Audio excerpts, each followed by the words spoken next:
nào thình thang đâm hay cho lệ khăn xin lệ chenin agam lệ nam azem choi se lệ lamin nen đi tên isem bị chơi na lam điêu delin silung kito in cho min khengin o ka khan gol ki pa na khong in ammi zalaya kitang din min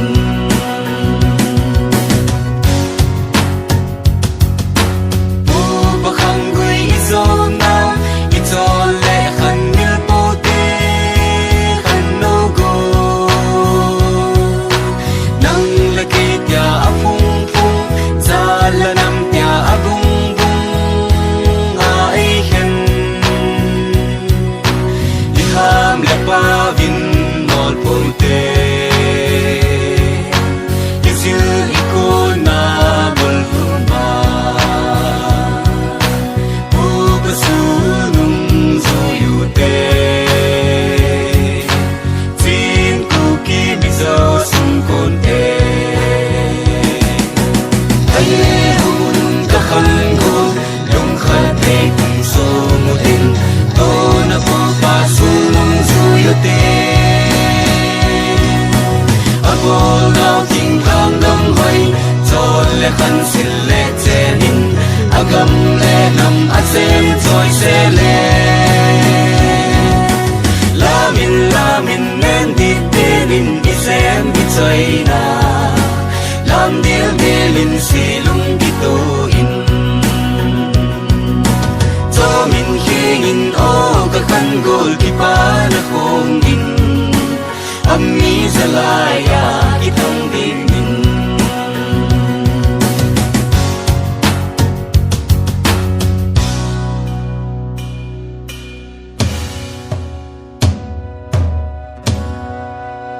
chunga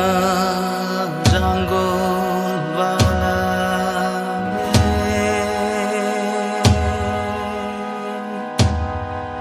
noya khanno golame chunga jangol wala noya khanno gol sing in lúc na tang kho la me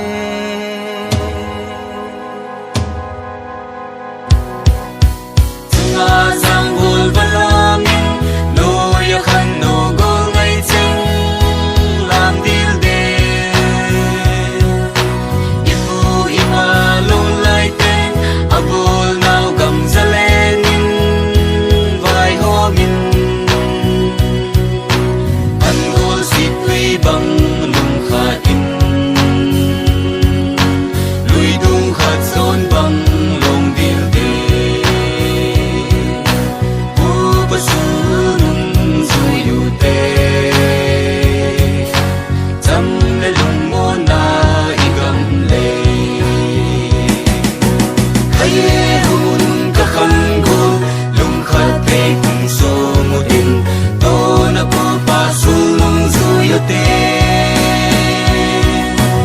agol now ting thang dam hay cho le khan sil le chenin agam le nam azem choi se le lamin nen di tenin isem bi choi na lam dil delin silung kito in cho min khengin o ka khan gol ki pa na khong in ammi zalai